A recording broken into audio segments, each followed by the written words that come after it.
Bismillah, alhamdulillahirabbil alamin. Ayo ngaji lagi para murid dan santri dan para pemirsa. Video bagian ke-11 ini melanjutkan video yang nomor 10 atau bagian ke-10. Para pemirsa khususnya murid dan santri betul-betul dipahami ya, agar kita semua kembali lagi khususnya murid dan santri dan pemirsa yang mengikuti ilmu guru ya, agar kalian tidak terjerumus dan tidak tersesat, dan jangan sampai Anda ditipu orang-orang di luaran sana, karena itu sudah menyebar ke seluruh dunia dan itu sudah masuk ke ranah pendidikan dan itu sudah dikitabkan. Ini yang harus kalian garis bawahi. Para pemirsa khususnya murid dan santri, sebelum masuk tentang pemahaman seperti itu, tentang dalil-dalil, guru menasihatkan. Semua itu buatan leluhur kita di masa lampau, itu membuat sistem atau politik demi kepentingan. Satu contoh dari dalil-dalil yang dasar itu tadi, mengembang sampai kalian sering sampai ini hari mengatakan kalimat minal muslimin wal muslimat. Kalian tidak sadar para pemirsa, kalimat itu untuk memecah belah. Kalian tak akan pernah sadar yang mengucapkan itu. Di dalam pikiran Anda disugesti, dijanjikan banyak hal, sehingga tercetuslah suatu kalimat minal muslimin wal muslimat. Dan orang lain kok kira bukan muslimin, bukan muslimat. Sehingga seakan-akan kalian mempunyai kelompok sendiri, kalian memisahkan sendiri dari lingkunganmu, dari saudara-saudaramu yang asalnya satu ruangan, yang asalnya satu kandungan. Gara-gara kalimat itulah kalian diadu domba sejak zaman masa setelah Majapahit itu rusak. Kalau tidak percaya analisa para murid dan santri, masa ada suatu kalimat, coba pahami kalimat itu. Kalimat itu identik dengan permohonan ampun. Masa, ya Tuhan, ya Allah, ampunilah saudaraku yang khusus Islam yang laki dan Islam khusus perempuan. Lah orang Hindu, orang Kristen, orang Buddha, kok tidak diampuni? Itu kan gila coba. Ya coba. Sadar enggak para pemirsa?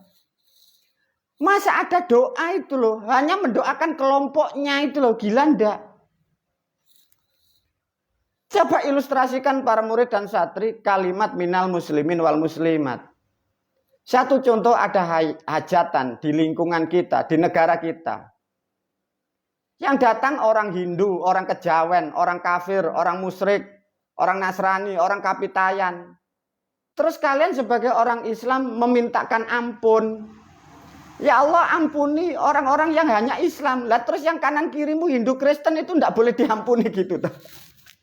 Artinya apa para pemirsa? Kalian itu bodoh semua dan kalian dibodohi dengan kalimat yang bodoh. Lantas gimana guru? Maka kalian semua ditipu dari orang-orang terdahulu. Kalian dijerumuskan dari kalimat itu. Kalian tak akan pernah mampu membuka tabir itu. Lantas gimana? Ya sudah rusak semua. Nah, sedikit memberi pemahaman seperti itu. Satu contoh, kembali lagi para murid dan santri. Rusaknya sistem dari negara yang sudah tertata kembali lagi. Karena ya kembali lagi. Gara-gara agama yang dibuat orang-orang terdahulu. Dibawalah ke Arab di sana. Disusunlah sampai Poranda, dibawa ke sini, disusun zaman Belanda. Nah sejak itulah para murid dan santri perubahan dan gubahan sudah bermain dan bermain sampai ini hari. Bahkan sampai sekarang para pemirsa yang sudah mengikuti dunia medsos atau sosial, lihatlah berapa makam-makam orang-orang tua kalian, leluhur-leluhur Anda. Makam leluhurmu namanya sudah diganti semua atas nama orang Arab. Kalian tak akan pernah paham. Disinilah kebodohan kalian. Satu contoh diajarkan. Kalau toh Anda sebagai orang pribumi Pancasila dari suku apapun, ya, tatkala orang tuamu yang meninggal, ini diberi gelar syekh, diberi status didekatkan dengan sosok nabi. Kalian bangga. Kalian tidak paham. Bumimu itu akan dihabisi dengan orang-orang seperti itu. Maka kalian tidak paham. Orang tuamu diberi gelar syekh. Kalian bangga. Kalian tidak tahu di belakang itu, bumimu, negaramu itu dihabisin. Itulah kekonyolan bangsa Republik Indonesia. Kalau leluhurmu disandingkan dengan orang Arab, diberi hanya tulisan status syekh, bumimu diambil, kalian bangga. Nah itu, ya itu kembali lagi, kalian tidak paham tentang memahami kehidupan berbangsa dan bernegara. Meskipun Anda berdoa, berusaha, kalau negaramu dijajah, kalian tak akan pernah merdeka. Itulah yang kalian harus pahami, para pemirsa. Sedikit mengulas tentang keberadaan orang-orang terdahulu, disebutlah leluhur atau orang tua kita. Para murid dan santri, pahamkan. Kita semua bisa seperti ini. Semua itu, bayangkan, ukur, lihatlah. Semua mengalami proses dilahirkan kita sejak kecil. Kita berjalan atau bicara aja, diajarin orang tua, memakai bahasa orang tua, memakai bahasa suku kita. Dengan bahasa suku, bahasa daerah kita, kita mampu interaksi, kita mampu mendapatkan sesuatu untuk kita minum, kita makan dengan bahasa yang ada. Mengapa kalian begitu dewasa sedikit bisa berbahasa Arab semua kau katakan salah? Di mana kecerdasan Anda? Dan sudah dipastikan sesungguhnya anak tidak bisa jauh dari orang tua. Dan sesungguhnya generasi tak akan pernah bisa putus dari moyangnya. Tapi kalau ajaran itu kau putus jalur orang tuamu, itulah problem permasalahan dunia. Sehingga kalian sampai ini hari tak akan pernah tahu siapa orang tuamu masa lampau. Mungkin kalian hanya sebatas tahu hanya yang melahirkan Anda, tapi tak akan pernah tahu siapa leluhurmu. Karena kalian sudah didogma, diracuni bahwa katanya Anda dari keturunan orang Arab.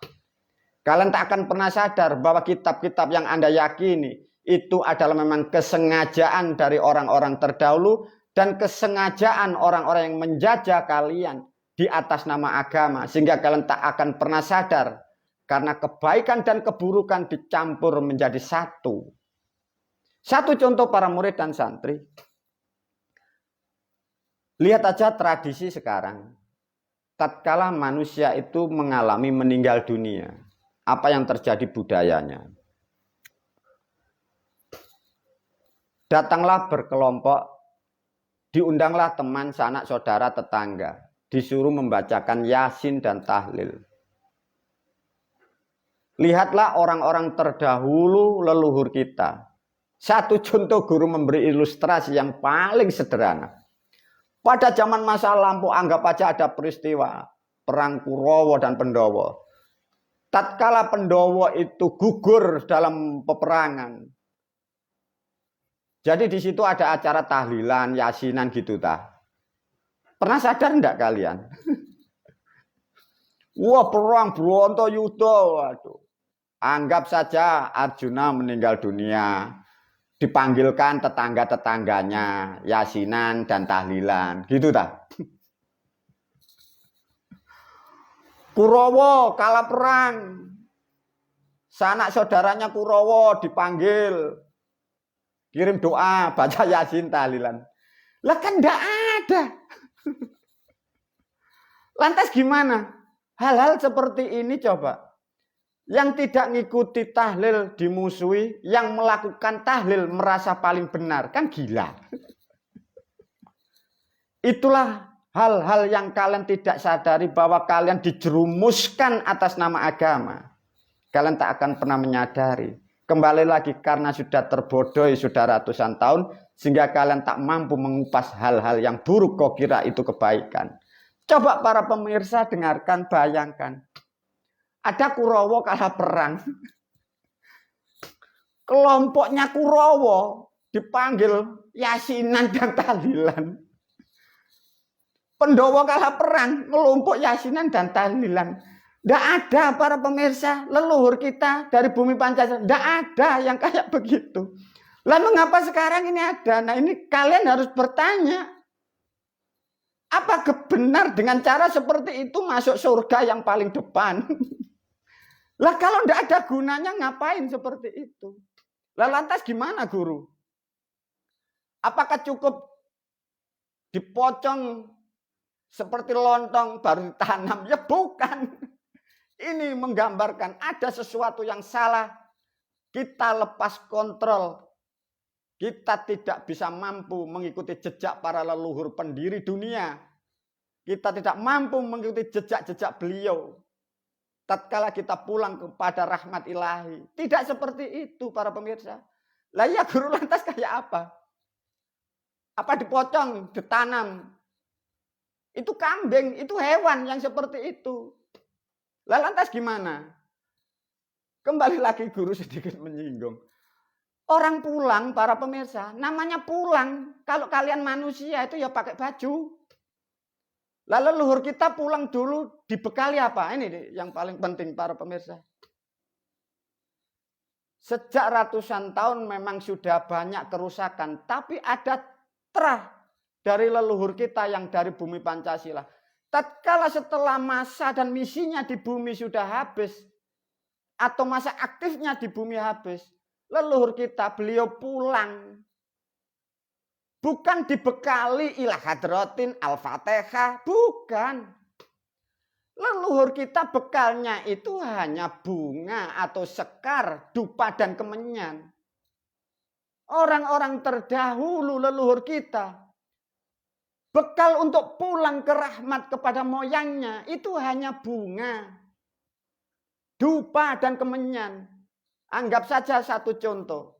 Ada leluhur kita yang mau pulang. Orang-orang terdahulu yang masih mengikuti jejak para moyangnya. Mbah, mau pulang. Ya nak, ini bekalnya. Ini bunga, sekar telon, sekar wangi, kinangan.